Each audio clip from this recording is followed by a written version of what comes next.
I don't know if I need to go into what it's about, but I can't. Right. Well, as a first-time listener, my gathering of what the song is about is that the best way to become a werewolf is to perform cunnilingus on a woman that is menstruating. That's what I got lyrically from it, which is amazing. And very progressive. And like I said, the world needs more songs about werewolves.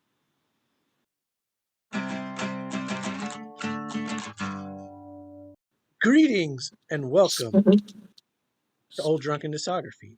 We're all friends and fans come together to BS, argue, occasionally agree, and discuss a musical artist.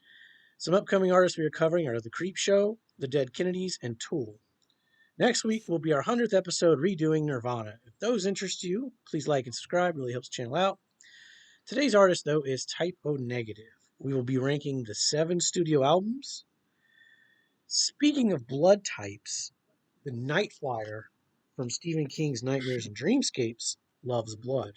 Stephen King, do you like Typo Negative? Let us know in the comment below and hit us up on the show. I'm going to give a Facebook shout out to Chris Crumpton and Nick Hollingsworth. Yeah. Discord shout out to Zero. And with me today, I'm using my art one because I don't want Tim to steal it. He supports the glorious liberation of the People's Technocratic Republic of Finland by the combined forces of the United Terrorists of Europa, Tim. Wow. 100%. I got the flag and everything. He's unsuccessfully coping with the natural beauty of infidelity, Colquitt. It's not true.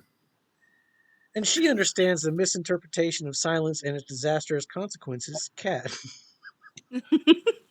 Nice hi. He's drunk in Paris. That's Jason. Oh, I wish I was in Paris.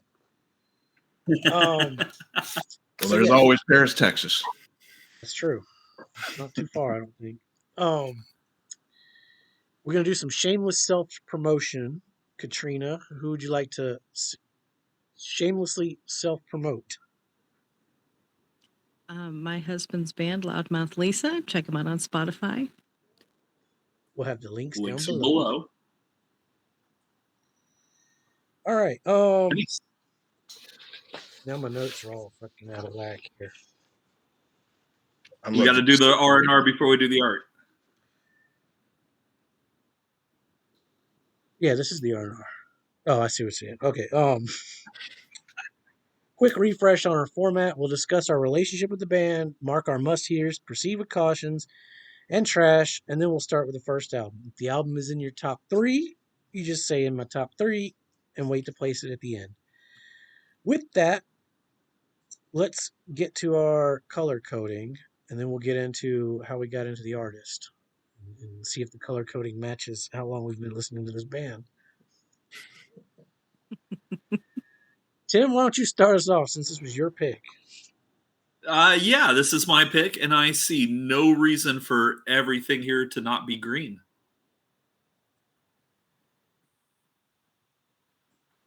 Just because I want to match the artwork. Yeah, that's fair. That's fair. Right. It is very color-coded. It's perfect. It is. All right, Colquitt, what about you? I don't even remember. Let me see. Yeah, 7 and 6 are yellow, and then the rest are all green. So yeah, no reds here. No trash. That's for certain. All right, Katrina, what about you? They're all green for me. These little boxes aren't quite Pantone 369C, but they're close. Yeah. Oh, I should have done that too. That would have been cool. All right, mine are.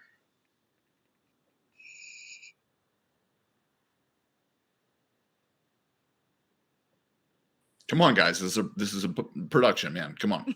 Let's go. I can edit all this shit out. I'm being a jerk. I got 3 yellows. All right. No red though. No red. You had us fooled there in the pre-show notes. I'm happy. One of them, I mean, you could waffle between yellow and red, and one of the yellows could waffle between yellow and green. I haven't decided yet. Yeah. I need more time. Okay, well, Yeah, mulligans are and for both of my yellows, an argument could be made for it to be green, but the fact that there's an argument for it to be yellow is why it is yellow. That's it. Strangely, I know what you're talking about. Yeah, man. Yeah.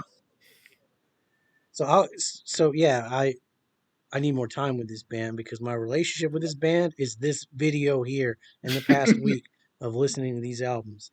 Burnham might have made me listen to some of this back in the day, but other than that, this is my first Well, go dive. check out our Weezer video and our Smashing Pumpkins video Why is if you that? want to get some hot takes that Oh, Lord. Oh yeah, shout from out to the good Smashing listeners and Pumpkins. stuff that week. Shout out thanks to the for Smashing talking about Pumpkins stuff Reddit. on YouTube, guys, for sure. That's awesome. Yeah, Talking. we want to give a shout out to the Smashing Pumpkins Reddit too. We love those guys.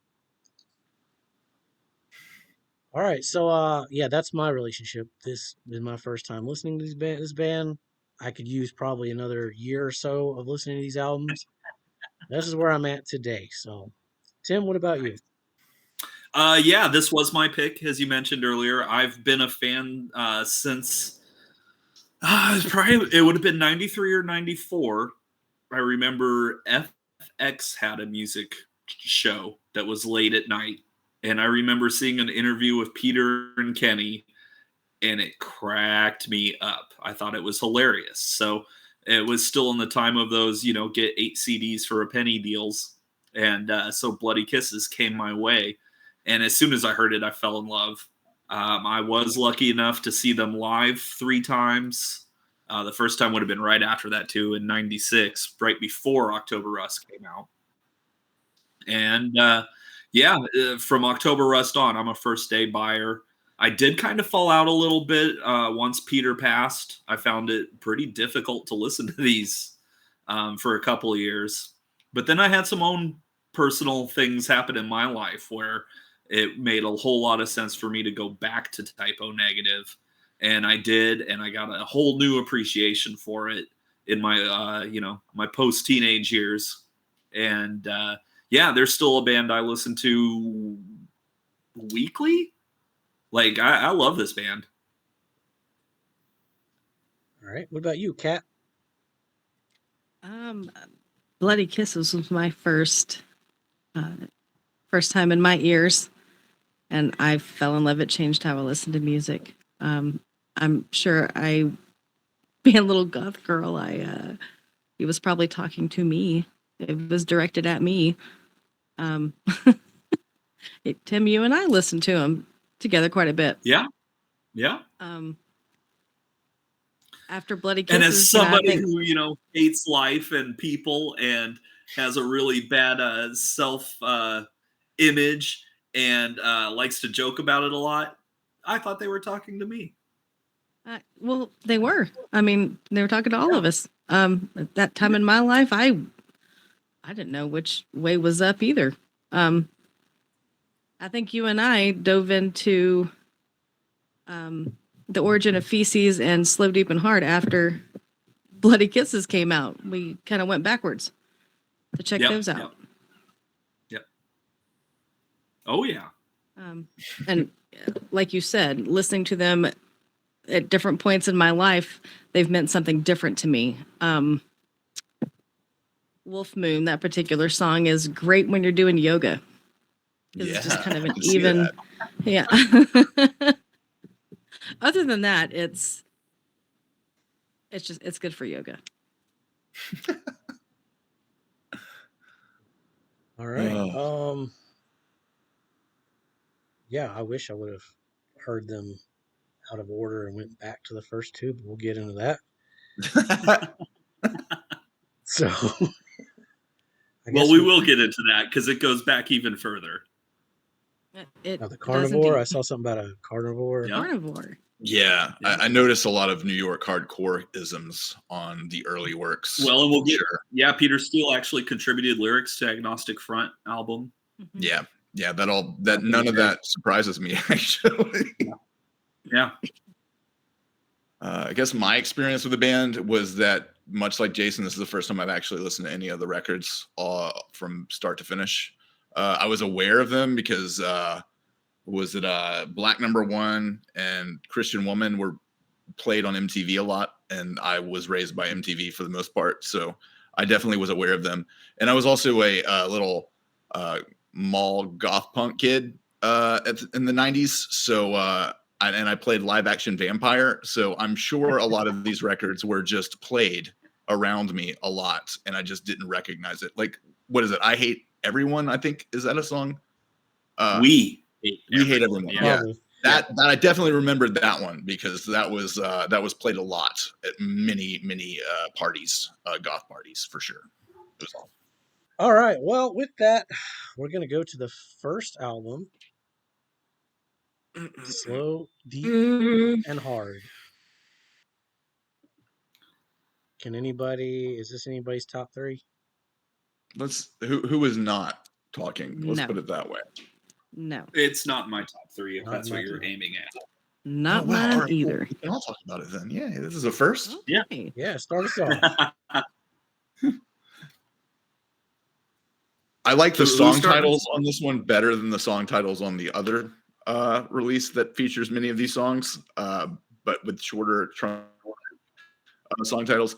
Like, I really love Unsuccessfully Coping with the Natural Beauty of Infidelity as a song title more so than I love I Think You're Fucking Someone Else, or I Know You're Fucking Someone Else. You know, it's just I like it better. That's all I got. I like the Kenny part, which comes after. Some great So music. what this album is obviously we mentioned Carnivore earlier, and Peter Steele disbanded Carnivore and started a new band, and this is a demo that Roadrunner Records got a hold of and went, perfect, let's put it out. Yeah, the sound isn't quite fully realized here yet because this isn't technically a proper album. It is a demo. There's a lot of different versions of it too with bonus tracks. Like I've got the None More Negative box set, so mine doesn't have any lettering on the covers, but they're all coming out in standard standalone. This one, the bonus track, actually has Pete's Ego Trip version of Hey Pete on here.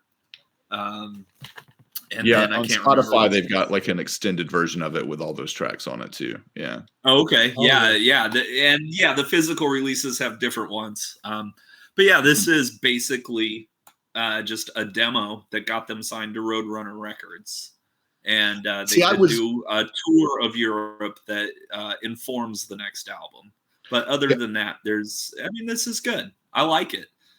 I didn't know it was Yeah. a demo, because like for a demo, it sounds. Yeah, this is a demo. I read that actually Carnivore was signed to Roadrunner, and then they broke up, and the contract just passed over. And so you might be right, actually. I think Peter was just like, well, I've got this new band, so we're going to do that instead. And he was like, okay, cool, let's do it. And they heard the demo and just put it out. Yeah.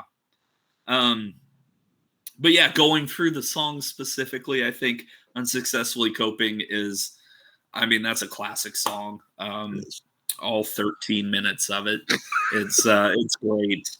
Der Untermensch, it's a great song.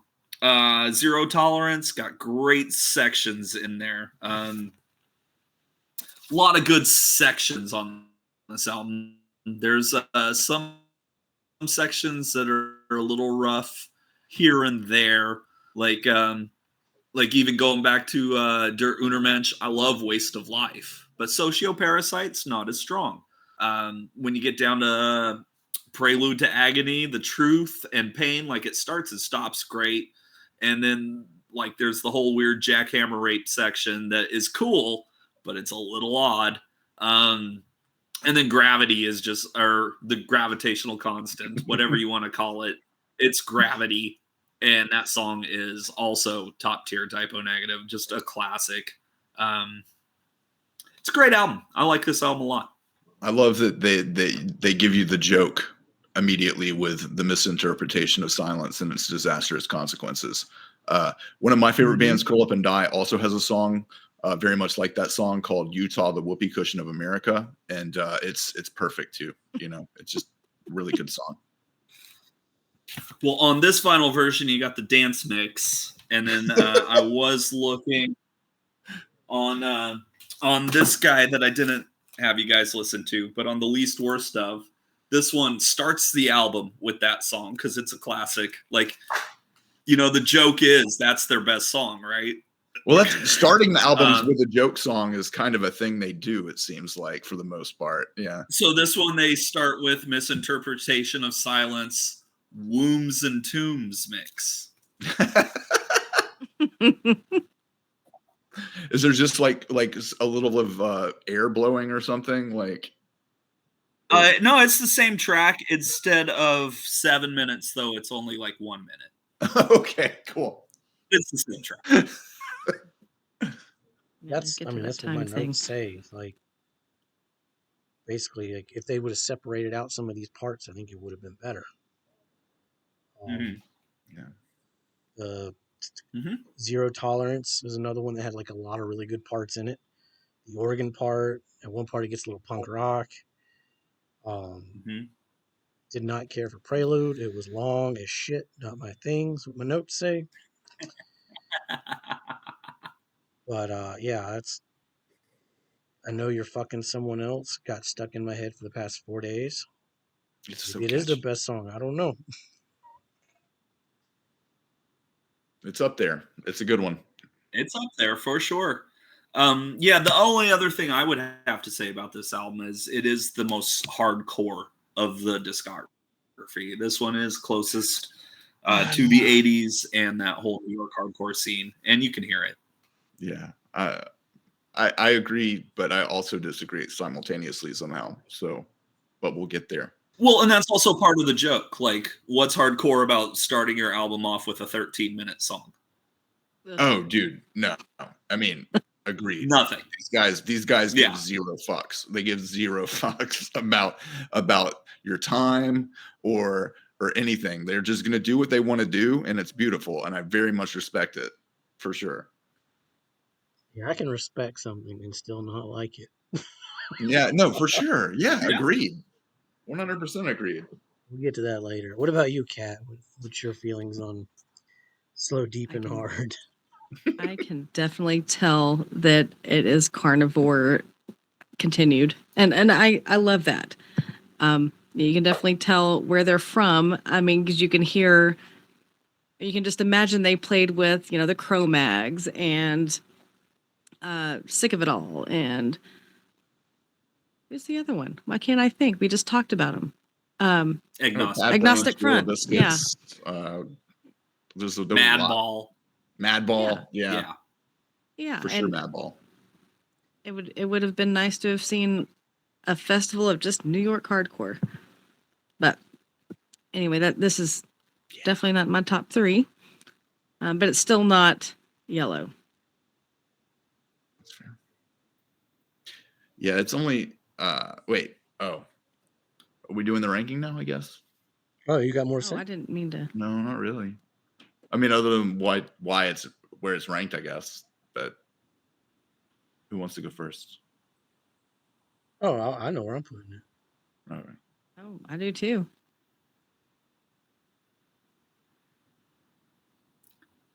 Also my number 6. It's my number 7. It's my 7 as well. Wow. Okay. Only reason why it's Yellow for me is because I like the other presentation of a lot of these songs better, even if I prefer the song titles on this release. See, I went through. This is what I started with, so I was like, "What the fuck?" This team got me listening to. I was very confused when we got to Origin of the Feces. I was like, "Wait a second, did I get pranked?" Heard this. Yeah, I was like, "What's happening here?" Yeah. Well, I guess we'll get into that one now. I like the play on words. I just love the fact that Tim's hair leaves the imagination to a certain place that it should go, because that's what it's hiding.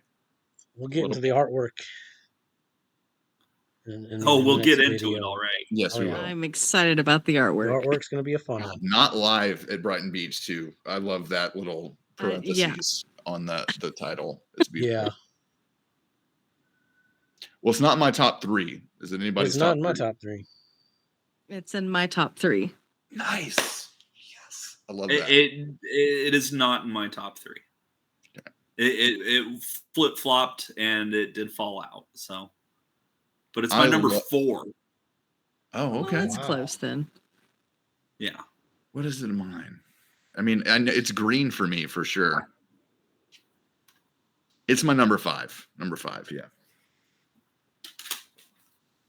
I think that if you're gonna make fun of live records, this is the best example of making fun of a live record, and that's why it's green, man, because it takes the piss out of the pretentious like scene of playing for people who don't really care that you're there. Like it's perfect in that regard.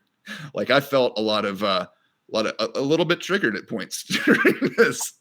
It was beautiful. I loved it very much. I hated it. I hated everything about the live part. I think it was stupid. And I'm listening to the same songs, but some of them are longer and there's no Kenny part. Fuck this album. That's why it's at the bottom.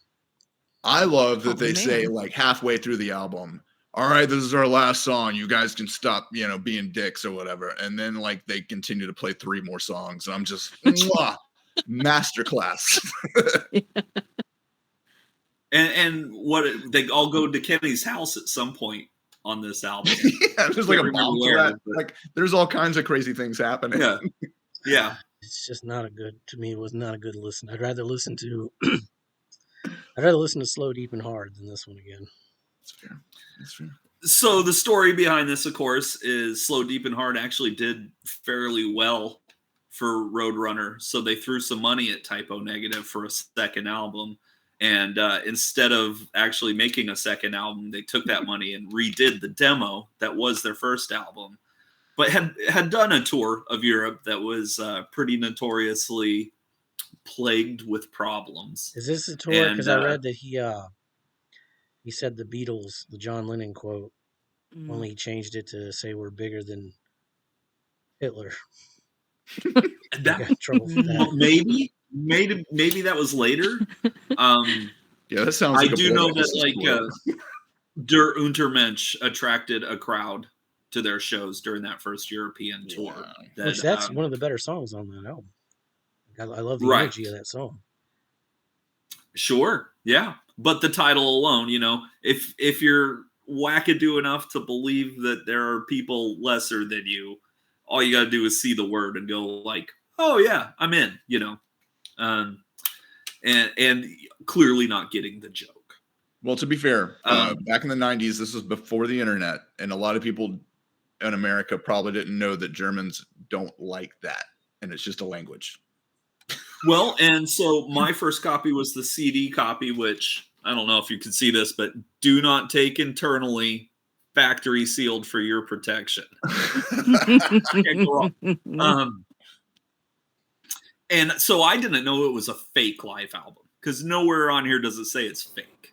Yeah. And as a 14, 15-year-old kid, I'm like, oh, there's a crowd. Oh, and I was already aware of Primus. I knew you chanted Primus sucks, and that's a good thing, right? But this takes it to a whole nother level. Oh, it's the reissue has it lost the not live at Brighton Beach part. Right, which I think is a later edition, or I just completely missed that version as a kid because it was pretty hard to come by. But as far as the album goes, I do like how they kind of self-edited Slow, Deep, and Hard. They took out some of the unnecessary stuff. They add a lot of humor, not just in the crowd and the sequencing, but in the songs too. Like, Hey Pete, it's hilarious. Yeah. The 2007 reissue apparently has Paranoid as a final track. The covering Paranoid. As does this. Okay. This was like the original CD. They took a 2.5 minute song and made it 12 minutes. Yeah. It's amazing. So good. Kat, you Yeah, said no, this was in your top 3? Is that what you said? Yes. All right, well, we'll get to Wow, that this was later. not Again. my hot take, but I guess I got 2 hot takes. okay. And No, this is I don't know. Would this be a hot take? Putting that in the top 3? Is that a hot take? Well, I mean, you got it at 5, and Tim's got it at 4. 4. for So, almost in my top 3. It was really close, but I had to like actually go, no, this other album is better. Right. But I love Origin of the Feces. I think if you can get through that and understand the joke, then you're gonna love the band. Yeah. mixing humor and jealousy, just straight jealousy. I know you're fucking someone else and then kill you tonight twice. With I Hey absolutely Pete. love. With Hey Pete in the between. Yeah. Which Yeah. it says it all, It's really. just- and who hasn't been jealous? Especially when I heard this. When we're younger, we tend to not control our jealousy real well. So having this as an outlet maybe prevented some crimes of passion. I can see that. I could have used it. I don't know. I mean, I like the songs, but I don't like. The If presentation. I'm going to listen to a studio record, I want to hear a studio record. I don't want to hear fake live stuff mixed in, no matter how funny it is. One time Well, would be enough to listen to. As a working musician, I just hope every show is this awesome. Well, yeah, I'm sure that would have made a great fucking show. Yeah, that would have been great. Oh yeah. Some things are better heard live than on a record. Yeah. Speaking of, there's one of these. I think Dead Again has like a bonus disc on Spotify of live recordings, and this band was we'll get there. Good live, like crazy good. All right. Up next, we're on to the big one. Bloody Kisses. It is not Top 3. I think the album. Sorry. Yes, top 3. Not my top 3. Okay. Tim? Top 3. All right. Let's go, Jason. This is my hot take. I knew it. I knew this was coming. Good intro song, short, to the point. Machine Screw. It's another one of their joke songs. It's amazing. It's short, it's to the point. It's not long drawn out. It gets its message. It's not slow, deep, and hard. Yeah, that's It's one of the few ones. Christian woman, great lyrics, boring song musically. Black number 1, holy shit, his voice is fucking amazing in this song. I kept reading everyone swoon over his voice and didn't get it until this song. Far Away is short and dumb but fun. No issues there. All the White People, it's fucking great. Summer Breeze, okay, it's Black Sabbath. It was meh. I do like the transition into Set Me on Fire. The song was much better. Again, the vocals were you get a little funky Red Hot Chili Peppers Frusciante guitar riff going. Dark Side is pointless. If every typo negative song was like We Hate Everyone, I would be 100% down with this band. I read this band took a lot of shit, and I'm guessing the branded sexist, labeled racist, want it clear, check the mirror, we don't care line is their response to that. Bloody Kisses, love the lyrics, the keys, but everything else was 3.01 F. It's pointless and way too long for like nothing. Too Late was pretty good. Blood and Fire starts out dull. Then it goes into some Zeppelin shit. Then it finally picks up with a decent guitar solo. Did not care for the closer. It was long, droning, just ugh. This album has some good stuff on it, some interesting stuff, but also some pointless filler that could have been skipped. Which is why my is in number 5. That's fair. not even agreeing. Wow, interesting. This is the one that I probably need to go back and listen to again after hearing what came after. Sure. Okay. To me, there is a huge dividing line in quality of everything from this point on in these first 3 albums.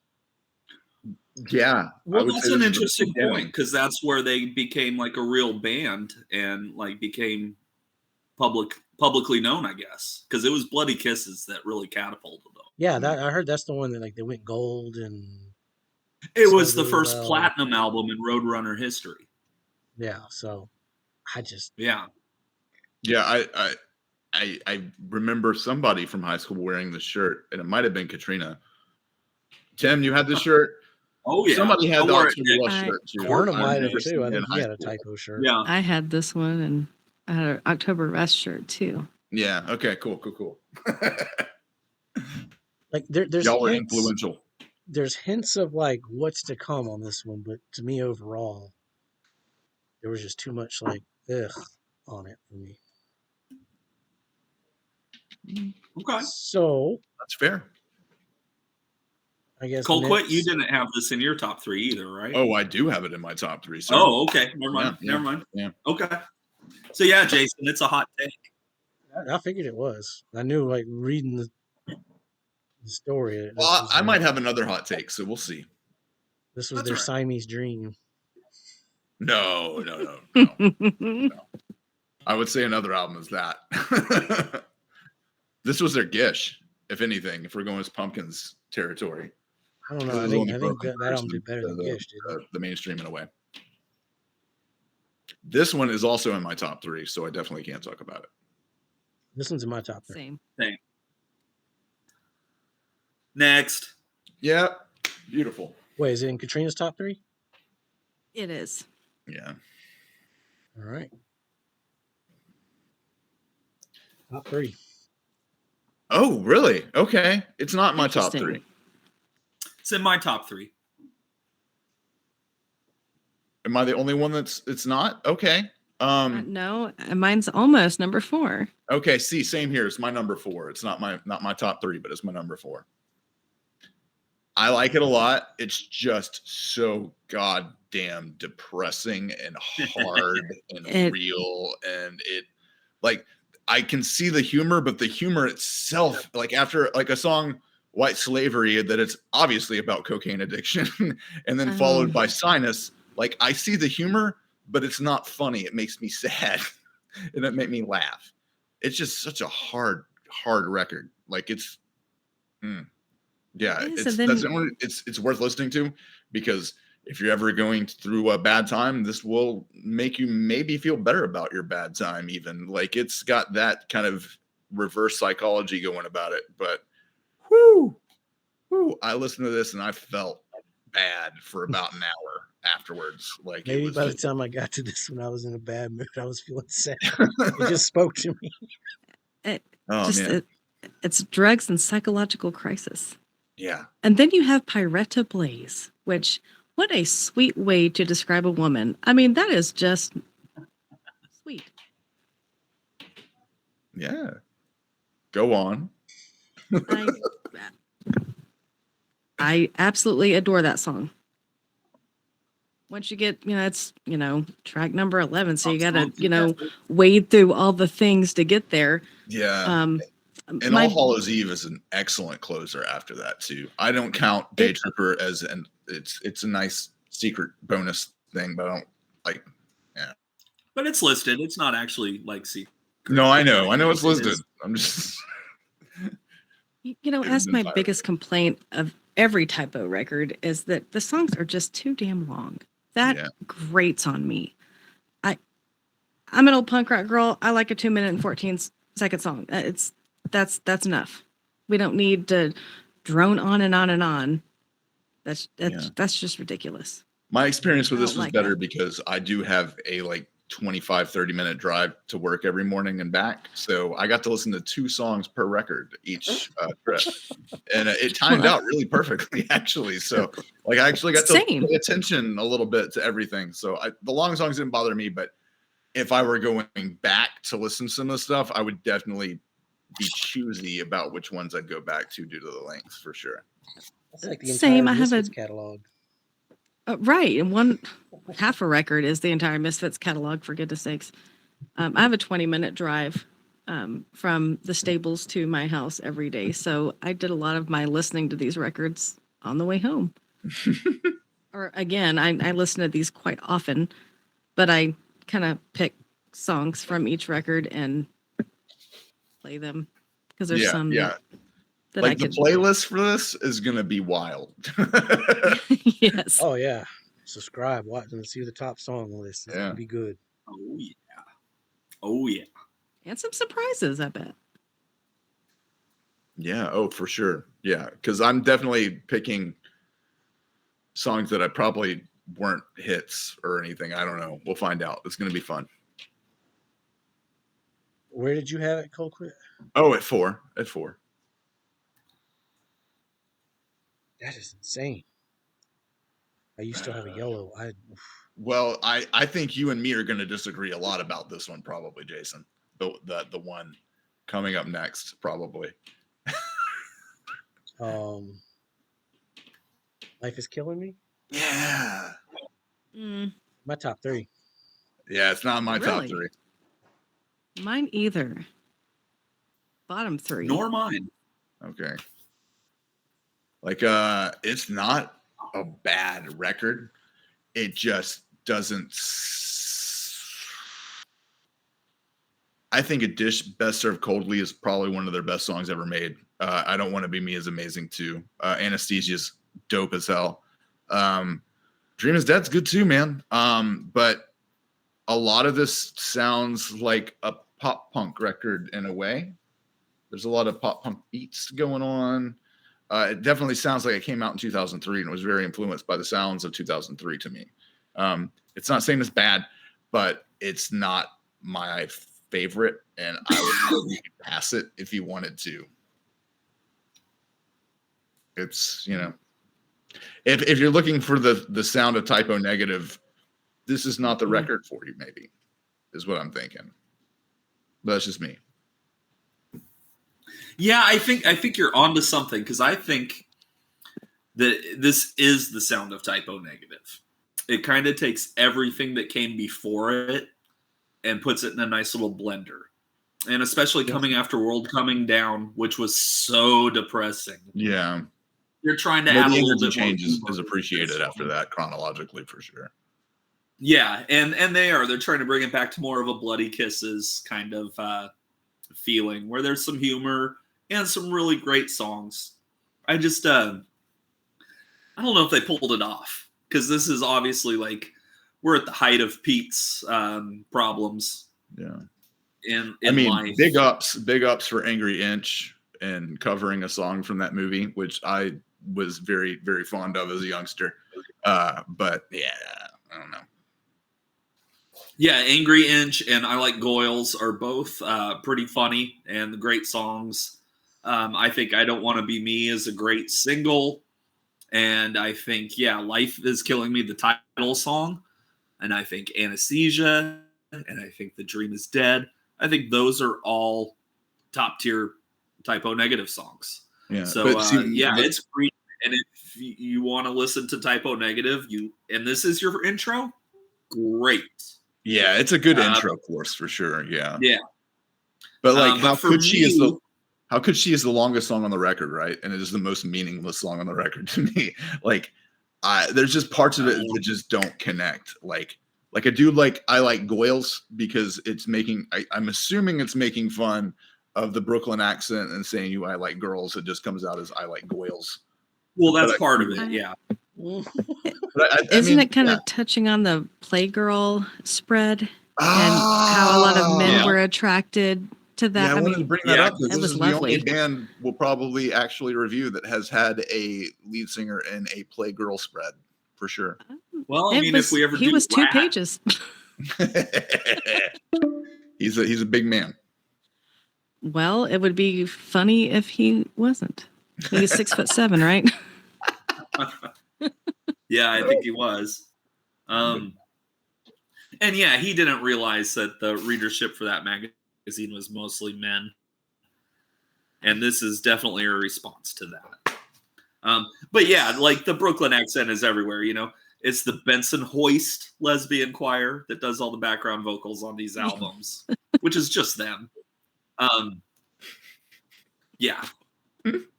I don't know. It's a really good album though. If this is your intro and you've never heard Typo Negative before, then you're gonna have no problem with this album. But as somebody who has been a long time fan, it's not quite there for me. You know what? You Next know- band we do that we don't know, I'm going to ask you, what would be your recommended listening order for these records? Oh, Oh yeah. Oh, that's And a I would good do that yeah. with Yeah, discography. good I wish Okay. this would have been my first record I listened to. that makes sense. Yeah. Interesting. You know, Well, it's also Glenn your Danzig- top 3. You liked it. Well, I'll talk about it. Okay. What was that, Katrina? What about Glenn? Glenn Danzig has a song called 13 and also one called Less Than Zero. Yeah, that is true. I found Glenn's to be much better. I was a little disappointed, but you know. Well, this 13 is just the Munsters, Right. a little right. intro. And I don't know. I think this Less Than Zero might be better, but it's been a while since I've heard the Danzig version. Oh, I love Since that it's one. not a real Danzig song. Well, no, it's the Fury Orchestra. I forgot what it's called. Yeah, something like that, whatever. The Less Than Zero soundtrack. Right. All right. You guys going to rank it? This is my number 6. This Oh, Jesus. it's my number 6. Oh, wow. I'm not the only hot take. Yay. Probably Tim number 7. It's my number 7. Oh, my God. Holy shit. I'm shocked. I thought I was going to be the odd one on that one. I apologize. That's crazy to me. I mean, like I said, I still think it's great. I don't think Yeah. you need to proceed with caution or anything. Like, yeah, absolutely listen to it. But, I say it every week. Nostalgia is a hell of a drug. And that definitely plays into my ranking on here. I'm trying to be as subjective as possible, though. Like, seriously, 2 of those songs on that record are probably in my top 5 songs. So it's hard for me to say Same. that. But yeah, it's the least complete to me. It just sounds like they were just trying to make the best rock album they could make. I watched Yeah. an interview today for like some 20th anniversary of this record. They had 2 of the members, and they were, they asked them, like, well, can you tell us about the recording? And they said that it was, that they don't have fond memories of recording this record. Yeah. They said it was a tumultuous time in the band, at this point. Yeah, definitely the height of Peter's problems. He hadn't gone to prison yet, but this is right before. So Yeah. Have you Wait. guys ever listened to somebody talk to you about all their heavy problems and the life is just drained out of you at the end of it? Yeah. That's what this record is for me. I'm exhausted after I hear it. And it just feels like somebody dumping all their heavy shit on you. That's a fair point. And I don't mean That's that how I ugly. feel about Obviously, World it's still Coming a Down. green for me, but it's one of those that, you have that one friend that just is a vampire and you can't do them all the time. You can't deal with Yeah. all their problems and negativity all the time. Cocaine is a hell of a drug. It is, and whatever else. and now a word from our sponsor. Yeah, we should go to a Cocaine. commercial break after that. Jesus. Whew. I don't know if I I need can a find a breather. commercial for cocaine, but I'll see what I can do. Rick James.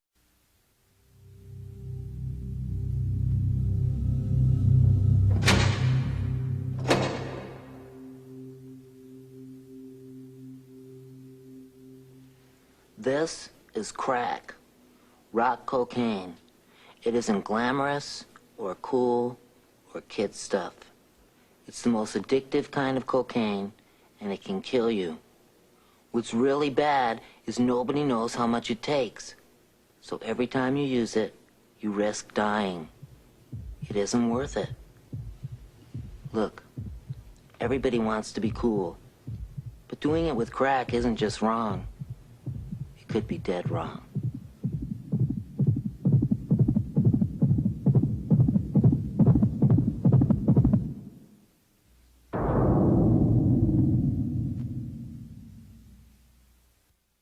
Welcome back.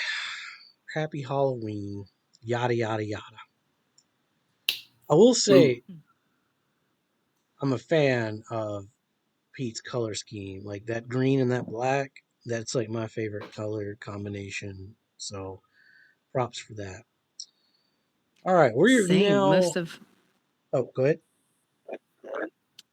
Most of my saddle pads and decor for my horse are black and green and white.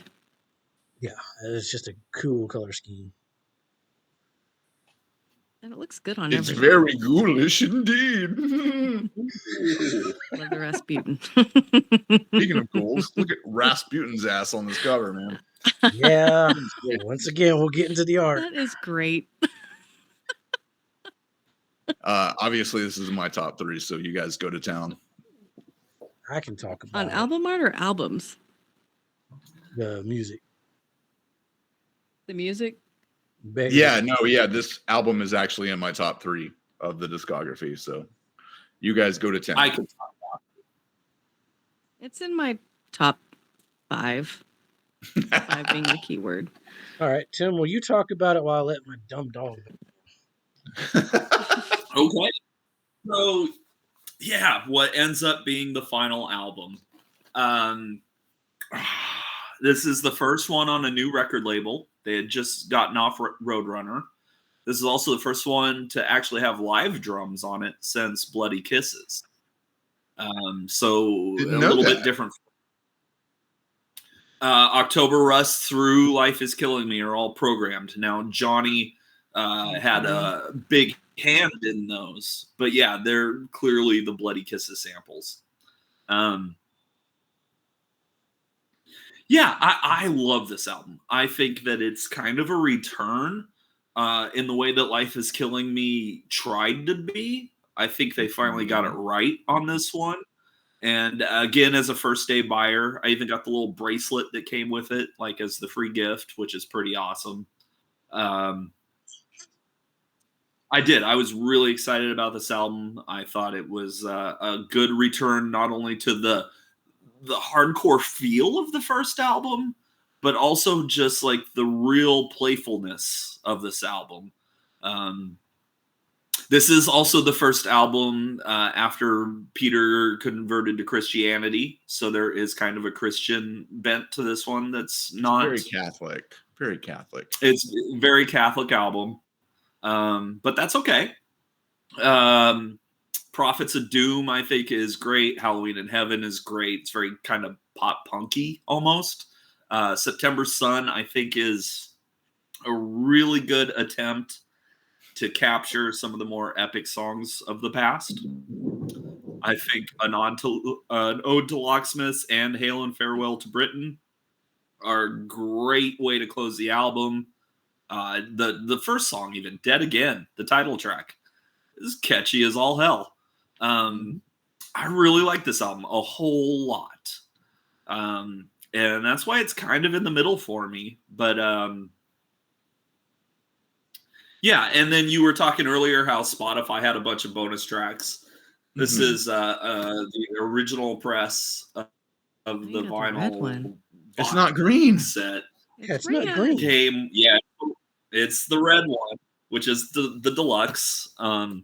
So it came with a bonus LP of live stuff from that show, plus a DVD of the live show that also includes probably the best interview they've ever given. If anybody remembers Julia from Fuse, she is in the studio with them, and Peter is hilarious. Josh is especially hilarious, as always. Yeah, if you can find the Typo Negative with Julia interview on the YouTubes, which I think you already know how to work, you should definitely watch that. It's priceless. I'm assuming it was by Fuse TV. They might not, Tim. If you want to find that interview, you have to hit the thumbs up on this video. Oh, yeah. And then hit subscribe. And then we'll send the link. We'll give bonus points to the most detailed comment about how we're wrong about a lot of stuff. I would appreciate that. This will be my turn. And Colquitt, it wasn't for Fuse TV. It was actually for the DVD. She was Oh, just okay, like awesome. a host Okay, star. okay. Yeah. Sweet. Yeah, I don't know. You know, it does. It. I like the Russian type font. They even changed the Vinland flag to red on this one. Nice. Whatever it is, we're against it. Groucho Marx. That was one good thing about the artwork that we'll get into at a different show, but they all have great little quotes, and the thank you things are always priceless. And yeah, you know, this was gonna be the rebirth. This was Typo Mach 2, where they're finally out on a new record label and ready to go again. Peter was out of prison. He was clean. He was excited to be in a band again. And I think all of that you can hear on this recording. So I do. I think it's a really good album. I liked this one. Great title song and opening. Tripping was Black Sabbath again for the first minute. Then it kicks in. Prophet, good lyrics, but it was long and took way too long to get going. So many of their songs would be great about 3 or 4 minutes shorter than they are. Saying that though, September Sun was fucking great. Mhm. Love the October Rust throwback reference. Halloween in Heaven, that opening guitar riff, I swear to God, I've heard it before on some fucking punk record somewhere. Still, really good song. 14 minutes. These three things is 14 minutes. Fuck this song. Some Stupid Tomorrow, take off the first minute of the song, and it's a rocker. I liked an ode. The shorter songs seem to be the better songs for me, usually more energy, and not just boring fluff. Hail is a better closer than most of these albums, so that's cool. Uh, this album felt like a step back for me from the previous two. It had some really good moments, but overall, yeah, I like two more, or I like a couple more. So, Okay. All right. does anybody else not have it in their top three? It's not my top 3. So, what are Yeah, yours? I'm the odd duck here. I did like this record. I listening to the whole thing, my thought at the end of the record was, God, he knew he was going to die. And like Tim said, he did convert to Christianity after getting out of prison, and it just seemed like a eulogy. I absolutely love September Sun. Again, with the yoga thing, it's just perfect to put on when you're doing a 20-minute stretch because it's almost 20 minutes long. I have the same time issue, but overall, it's a good record. I absolutely love an Ode to Locksmiths. That is just fantastic and fun and silly. But as a His whole, lyrics. it's a goodbye. He's saying bye. Yeah. All right. That's why I love this show and the people we have, because you got one person saying it was a goodbye and the other person saying it was a new beginning. That's interesting. See, yeah. Well, I mean, I can't wait yeah, to talk about it. They're both are correct though, because in we didn't know it was Christianity, a goodbye. I He don't might. know. It seems like it. He These might. people I mean, know really, when they're though, going to die. like I hear your point, and I gotta throw it out. Like the death wish has been evident from the word go. Well, yeah. Oh, that's absolutely. And so yeah, as I'm sure you know, when you're hearing these, you know, couple years down the road, it's just the next Typo Negative album, like more of the same. Yeah, there were some little twists, but as far as the death topics is what I'm referring to mostly there, where like, yeah, of course they're gonna sing about that. Yeah, true. Well, sure. Yeah, I mean, but it's the not- other ones, Yeah. the other ones talked about death enough to where they're targeting. He's singing to goth girls. He's trying to attract his little goth girls. But Well, this one just there's seems part of like that. Well, I'll talk about it later, but Okay. I think that it's the whole vibe of just because I listened to all these records start to finish for the first time. The vibe is that it's depressing, but the humor is there to block out the extremity of the depression, but the depression is still legitimate throughout the entire catalog for sure. And on this one, Mhm. we'll talk about it later. What's y'all's number 3? Number 3. Hold on, we gotta place this one. Yeah, had this well, I one. mean, yeah. Number 4 for you. Yep. I'm assuming this was Tim's. Yeah, it has to be his Number 5, yeah. Yeah. Cat's That's 5. 5 for me too. Yeah. Still in the middle. That's good for me. All right. Who wants to start Yeah, off it's with a the great number? album. I mean, I will. Why not? Go ahead.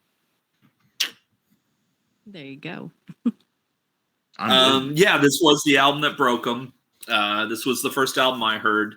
I listened to it again yesterday at work, and I still love it. But I do think that the other two are just better albums. Now, having said that, like, I mean, Christian Woman and Black Number One are classics. Fay Ray Come Out and Play has a better title than It's a Little Soundscape, but I do love that title. All the White People is just great. That cover of Summer Breeze was the best cover up until Mr. Bungle did it last year, which finally overtook this. Cover of that, actually. Their cover is even better than this one. And yeah, Set Me on Fire is just a fun little drum pattern. It's a fun little vocal thing. It's just a fun song.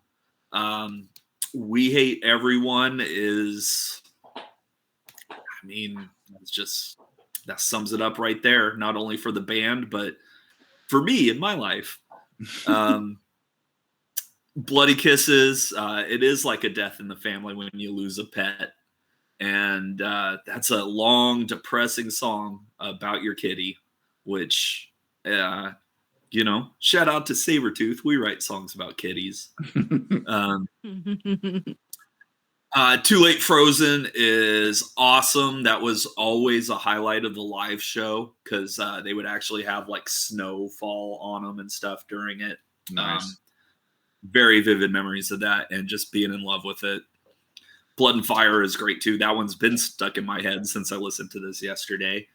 And I agree with what Jason said earlier about Can't Lose You. It's not the best closer. It's not even the best song, but it's also really great. And it takes a minute, but once it sinks in, it's there. Well, it's my number 3 as well, so I'll just tag along. Everything Don't you said is mistake true. lack of talent for genius. I agree with everything you said, except I think Can't Lose You is so good that it hurts me to listen to it. It's so good. Like it was like, especially for what comes immediately after this in the discography, this is a perfect teaser for what's coming next. It's maybe not as good as some of the material, but it is definitely like a breath of fresh air and a good closer compared to everything else that's on this record, which is a lot of really good. I feel a lot of misfits on this record, actually, especially with Black Number One and We Hate Everyone. There's a lot of a Misfits vibe to me, for me. And also just you've seen the meme, right? You remember that Arnold Schwarzenegger movie, Twins, with Danny DeVito? Yeah. Mhm. You've seen the meme where it's Peter Steele and Danzig? No, that's amazing. No, but that needs to be in the video if we can find it. Put it right now. Oh, we can find that. That's an easy one. We. Y'all fucking killing this editor here. Whoa. It's just a picture. Number find it for you. 3. What was it? Peter and Glenn doing what? Glenn, yeah. Twins, the Arnold Schwarzenegger, Danny Twins. DeVito comedy classic. Yeah. Gotcha. I will say when I saw the title for Fay Ray Come Out and Play, I immediately sang it in my head a la The Offspring. Hey Ray, come out and play. I couldn't help it, man. It just happened. White People is hilarious. I got the joke immediately, even though it might not even be a joke. I'm okay with it either way. The way it ends with Malcolm X and then Word, like, amazing. I love that. Too Late is one of my favorite songs for sure, and I love Can't Lose You. Yeah, I mean, I just think it's good, but I think the other two records I like more. That's all. Yeah. See, I listened to this record one time, took my notes. By the time I got to the end of the discography, the algorithm started throwing videos at me, and there was one about Peter Steele's tragic things that happened to him. And that's where I learned that song was about a cat. And that completely changed my opinion. Yeah, man. It makes me want to go back and listen to it. Yeah, like I didn't like that song initially, but then when I read the story, I was like, oh, okay, this song's much better than I gave it credit for. What was the other cat's name? Tito? Was there a cat named Tito at the end? Yeah. That was a weird thing too that happened. Yeah, I think the last one just passed. Oh, because his sister took One of the kids. Yeah. Yeah. That's just crazy. Oh. All right, Kat, what is your number 3? My number 3 is The Origin of Feces. I was this I close. love this record. I was this close to putting it number 3. It is, yeah. Absolutely adore this record. It is, I know I said it before with the New York hardcore thing, but Kill You Tonight is definitely in my top 5 songs from Type O Negative. I absolutely adore this record. I love the album art. I love everything about it. I love the play on words. Yeah. Origin of Especially Species. with the original artwork. Yeah. And I really like how they change all the accents on the background vocals too, like Sloot. Yeah. It's pretty funny. It's pretty funny. I adore this record so much. Had to be in the top 3. Not my number 1 for sure, but I respect the hell out of that choice, Kat. I could understand it being number 2. Oh, nice. Boom. Damn, I totally didn't even make that connection. That would have been funny though if it were my number 2. Well, you know. Nothing like some good old poop comedy. I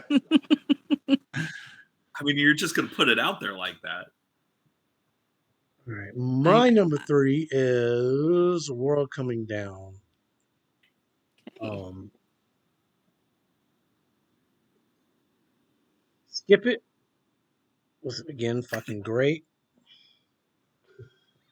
Yeah. So fun story about Skip It. Fun story about Skip It is like on the digital version, they have the CD skipping, but on the vinyl, you're in a dead groove. And I've heard rumors that the cassette tape starts with that unmistakable sound of a tape being eaten. That's cool. So the Spotify version must be the CD version. It's the CD skipping, yeah.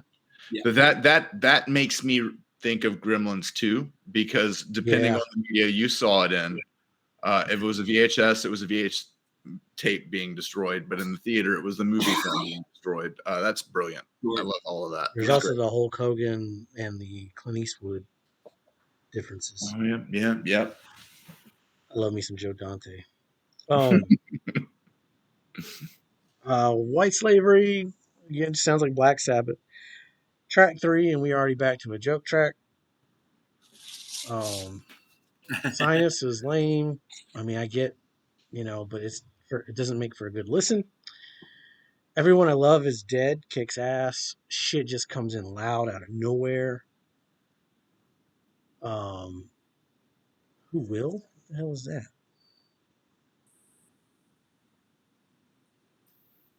Okay, Who Will? Oh, okay, I see what I did.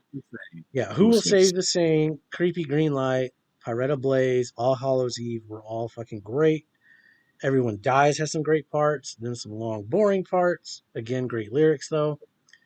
Liver and Lung, both again pointless. I mean, I get it, but really enjoyed the Beatles melody though. That shit was great. Overall, listening to some really good stuff on it. A few filler joke songs, but I'm guessing by this point, that's the norm with this band. So I'd take these over some of the other ones. I like this record though. So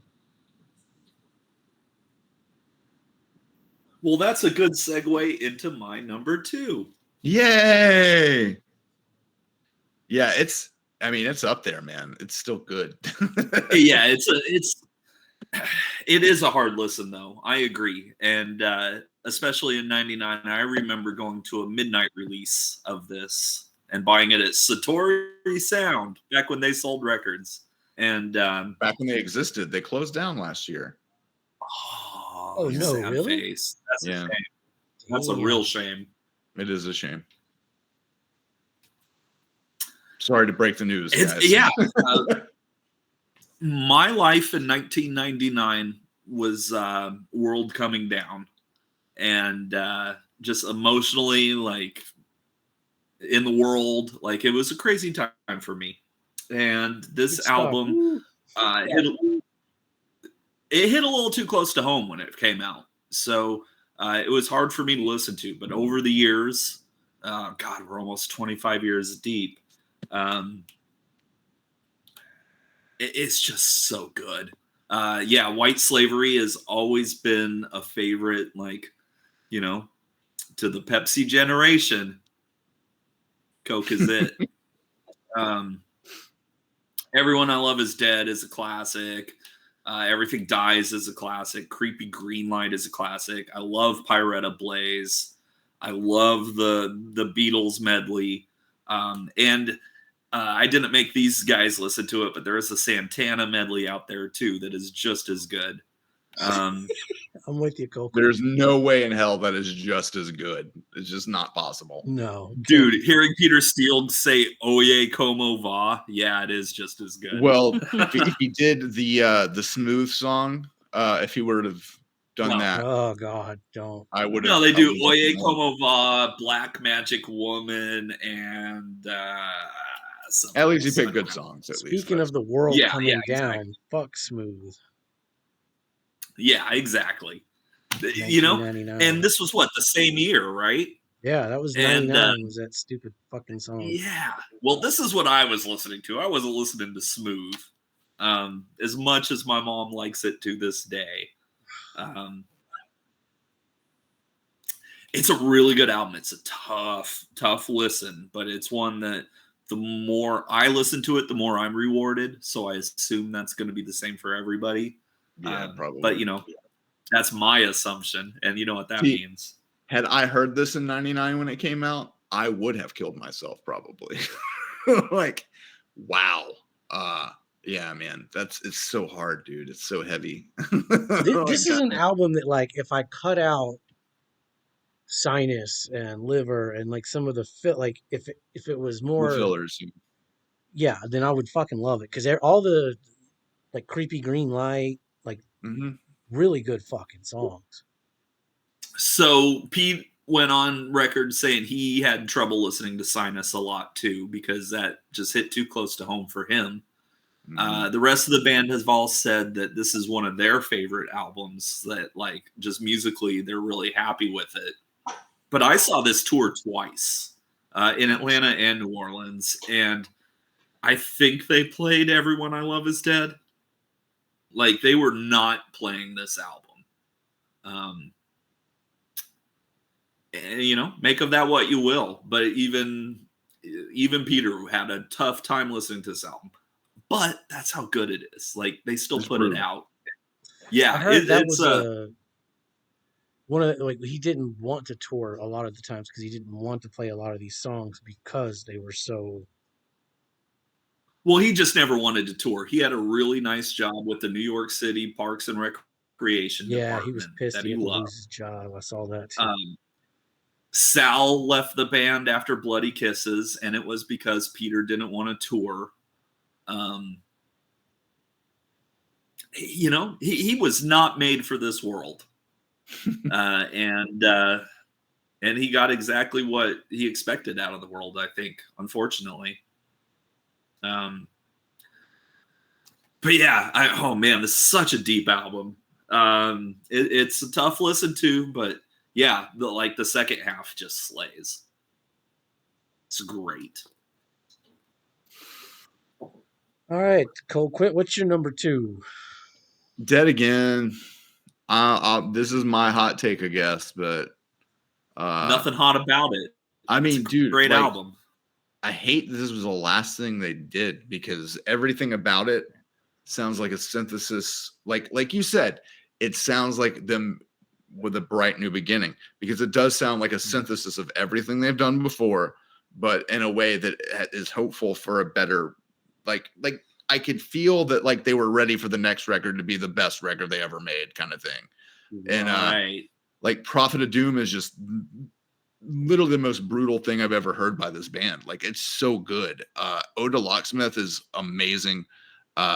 Halloween in Heaven. September Sun takes a minute for me to get into, but it's also long as all hell. So I've got plenty of time to get into it. You know, that's the other thing about this band. Like, although the songs are long, like they keep my attention throughout somehow, some way. Like it happens. Like I can pay attention to it from beginning to end. But I mean, I've got a lot of post rock and like I love weird instrumental music. So the fact that there's even vocals on top of everything and it's 12 minutes long is fine with me. Like, dude, I just thought that this was literally their most focused recording too. Like, I think it's very focused down the line. It has everything that is great about their long epics, but it also has some short blasts of just fire and awesome. And I just thought it was really damn good and really disappointed that it won't be anything else for this. But yeah, I just love this record. It's so good. It vibed with me because it does have more. It does feel more of an aggressive record too. It's definitely more aggressive to me, other than September, obviously, which is very epic, I should say. But yeah, it's just it just hits you in the face and it doesn't stop until it's over, and I love it. It's good. All right, Kat, what's your number 2? My number 2 is October Rest. I absolutely adore this album. From start to finish, I can put it on. Perfect. The only reason it's not my number 1 is because Bloody Kisses introduced me to Typo Negative. It's more sentimental for me, I guess. Nostalgia. This is beautiful. Yes, exactly. Exactly. Everything about this record is perfect. I absolutely adore it. The long titles are a little bit much, but they're entertaining. That must be the humor. Cinnamon Girl is a fantastic cover. I absolutely love it. I never really listened to Neil Young until I heard this. Hearing this, I dug into Neil Young a little bit. Wolf Moon is a beautiful song. I don't know what else to say about it. I will. I'm doing it, Tim. I'm doing it. I'm going to follow right along because this is my number. Okay. Go ahead. I know you know. I thought we had a sweep coming, but I guess I was wrong. First track was dumb. Till I heard the second track. Well played. Love You to Death was really pretty. Really like this one. The song feels like a huge step up from the previous albums. Loved Be My Druidess. Some funky shit going on. I was vibing on Green Man as well. So far, so good. Red Water was fine. My Girlfriend's Girlfriend was a single, I guess. Never heard it, but it makes for a great single. This one was good. Great lyrics, music, guitar riffs. The breakdown is right on time. Like this one a lot. Die With Me with the vocals. Music was meh at first, but it picks up. It was okay by the end.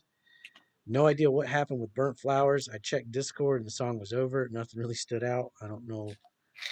I stopped paying attention for a few minutes and it was over. I wasn't used to that with a typo song.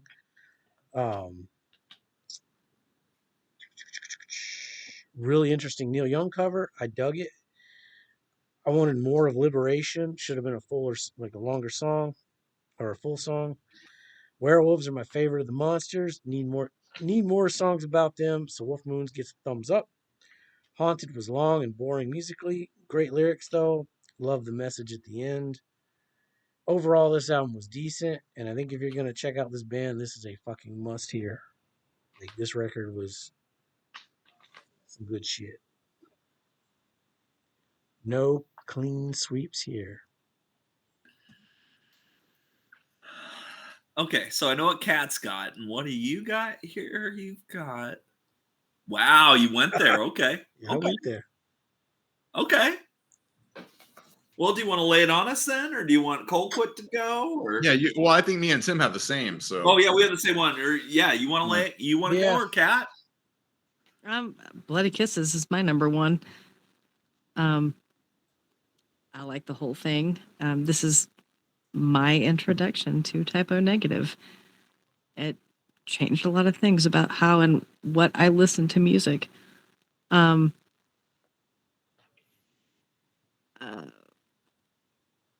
White People's a Groove, it's just strange.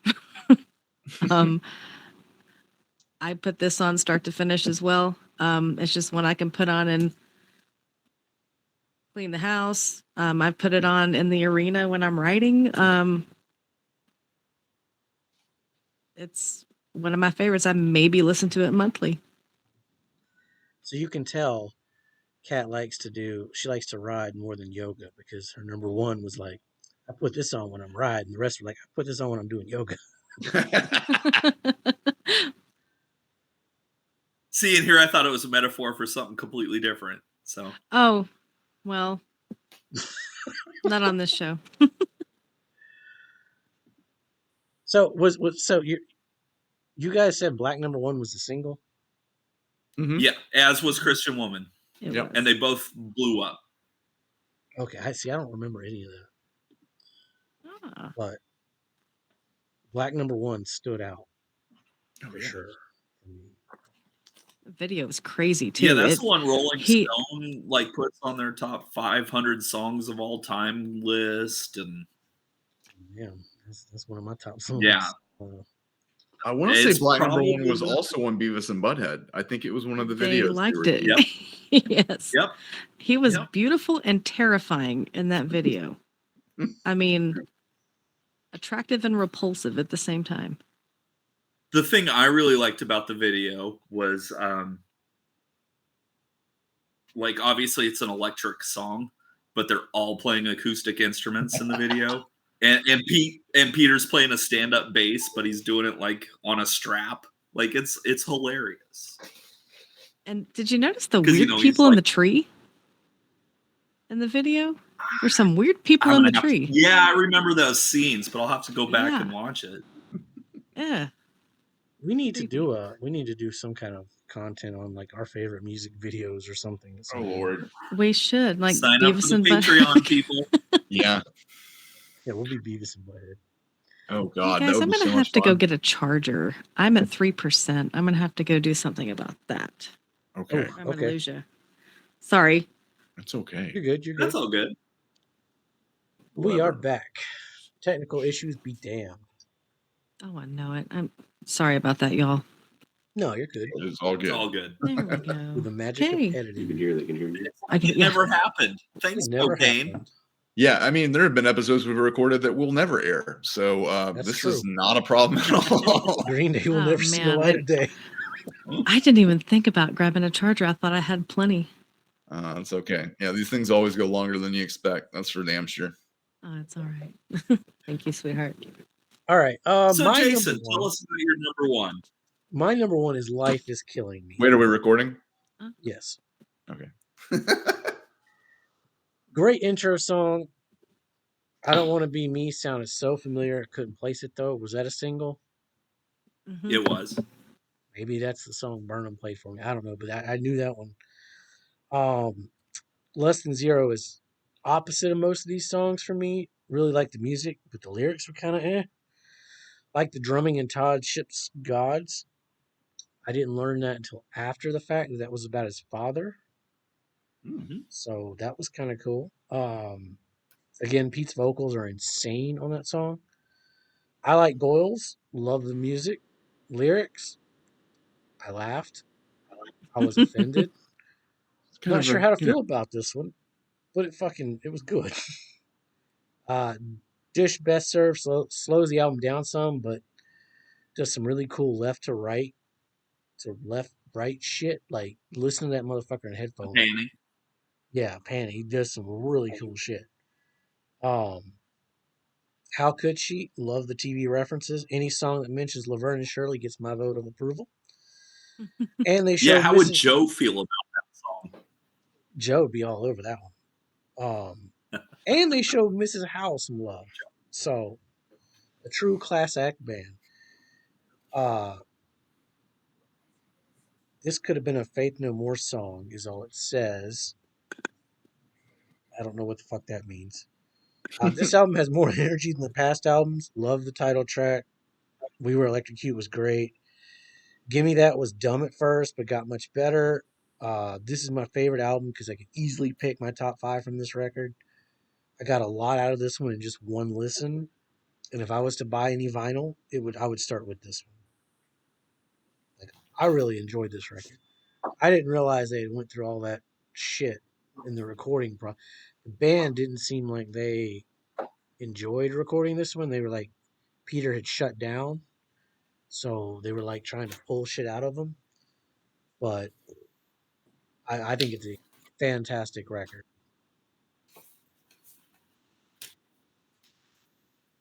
Nice. it's alive with pleasure for sure. It's got an energy. But this damn record, I can't think of anything that sounds like this record to this day that I've heard. So I mean, I'm granted this isn't exactly my genre necessarily, but holy crap, dude. Like, first off, background, hilarious joke. Thought it was the funniest, and they let me know how funny the joke was, which made it even funnier to me somehow.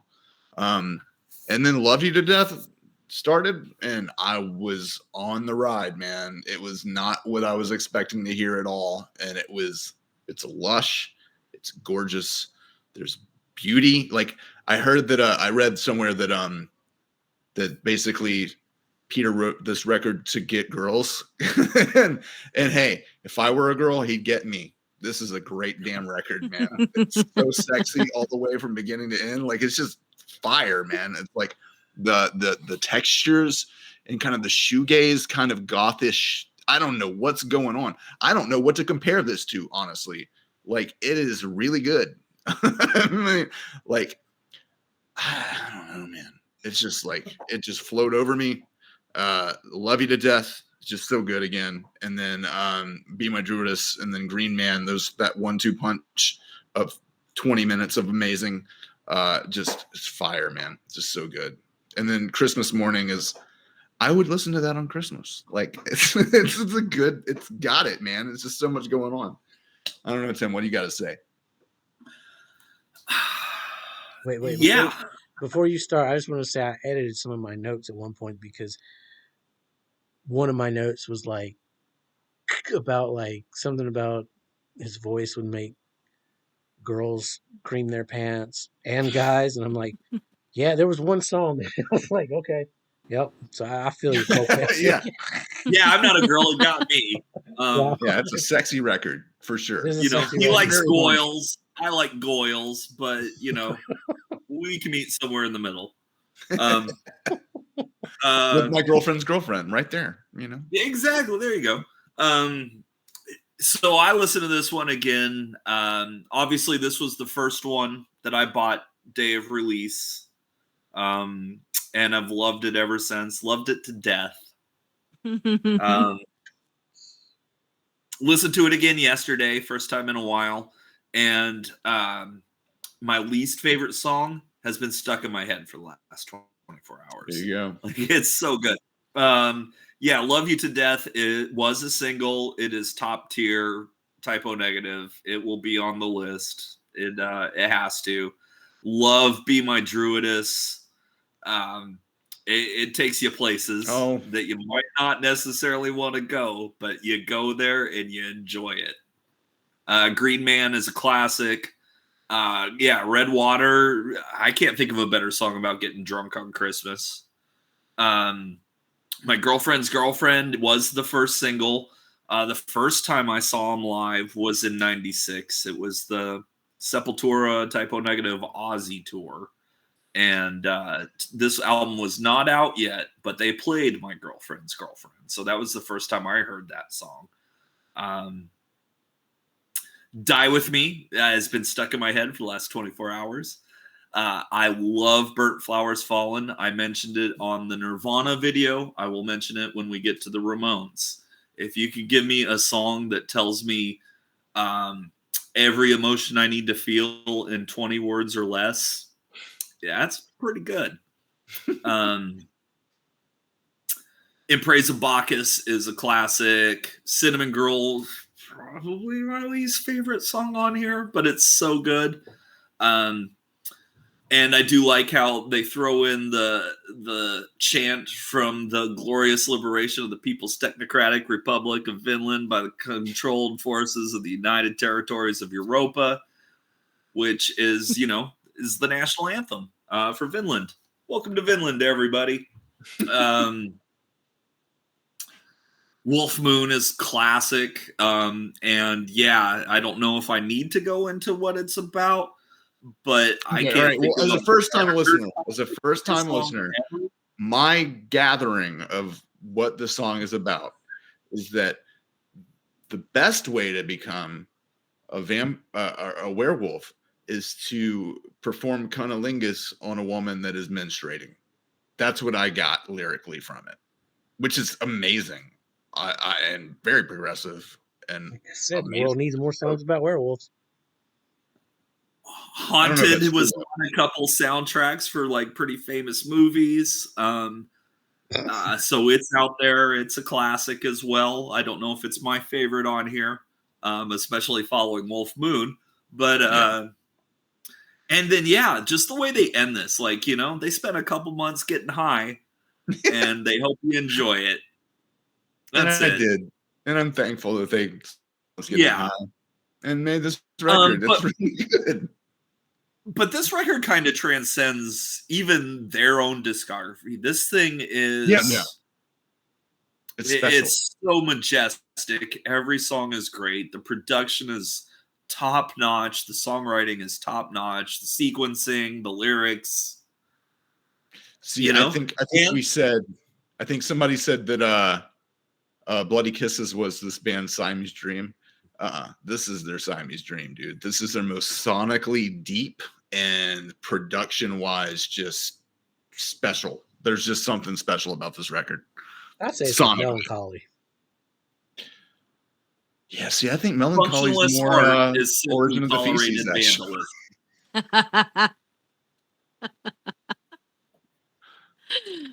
Where'd you put Origin of the Feces? No, I see. That ain't how you rank them.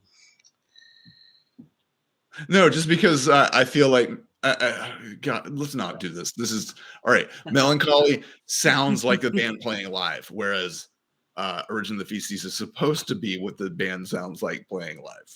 That was the comparison. I don't mean it. October Rust ranked the highest, though, across all four of us. Mm-hmm. Bloody Kisses went platinum. So Roadrunner threw a lot of money at October Rust, and it didn't perform as well as it was expected to, but it definitely has the most, like, we're trying to be commercially successful. Yeah, budget, songwriting, promotion. It's all there for that album. That's the one that made me stand up and say, holy shit, what the fuck are they doing? Yeah, same. It definitely, you're And right. It does not it's sound entirely in line with the rest of this discography. It's dark, it's humorous, it's depressing. It makes you question life and everything you thought you knew about it, and it also makes you laugh. Mm-hmm. What It's could be better? It is. I mean, I could say the same thing about Life is Killing Me. Or You The could. World is Coming Down. You very I could. could say the same Or thing Dead about Again. Slow, Deep, and Hard, or Dead Again, or I love this discography. This was nothing but win for me. It's so green. This was an interesting week. Yeah, that was. I wish I would have listened to him in a different order. That's fair. Because I've tried that for a couple of bands, and it worked out for me. maybe next time I'll try that. Because like Bloody Kisses was just, I was like, okay, so they wrote some new songs that aren't the last two records. They're getting better, but like I don't see the appeal. And then October Rust was like such a jump of like, holy Yeah, it's whiplash. shit. Yeah. Total whiplash. And then Yeah, it after just that seems whiplash, I just rode the high like through the rest of them. Nice. Well, Happy Halloween, everybody. Any last thoughts, Kat? Because you've been quiet. You give us you end it for us. You close it up. I feel like the series of these 7 records, you feel every emotion and all of them, and the 7 deadly sins. Oh, nice. Ooh, that's an Yeah. interesting concept. That is. I'm not Ooh. Catholic. Which one's Envy? Envy? Slow, Deep, and Hard. I mean, yeah. I mean, October Rust is definitely. You Lust. sure that's not That's Lust? Oh, I Lust. guess October Rust is Lust. October yeah. Rust is lust for sure. Yeah. Envy? Probably, well, probably Oh, shit, this the Probably Origin so, of yeah. Feces. Yeah, absolutely. Actually, Yeah. that tracks. That's perfect. Yeah. And isn't jealousy normally green? Green with envy? Oh Green yeah, with, Green with Envy. yeah. Yeah, they're very jealous bands. Yeah. I mean, he did punch a dude in the face. I mean, he kind of deserved it, but Oh yeah. I mean, but at that the made same me- time, self-control. Yeah. Yeah. Not the easiest thing. No, it isn't. No, Life it is isn't. All right. So this has been our rant and rank for Typo Negative. Leave us your rankings Yay. down below in the comments. Tell us how dumb we are, especially if you're from Reddit. Be sure to like and subscribe. Reddit are a bunch of haters. That's legit. I think you're right about that. 4chan still a thing? We've gotten banned from the Doors Reddit, so I'm gonna try and get us banned from Smashing Pumpkins next. Oh, Nice. yeah. Nah, look, Oh, man, look, yeah, they let that's an people easy sell one. their bootleg merch on that Reddit. I don't think we got to worry about getting banned there. That's for sure. We just have to have some thick skin because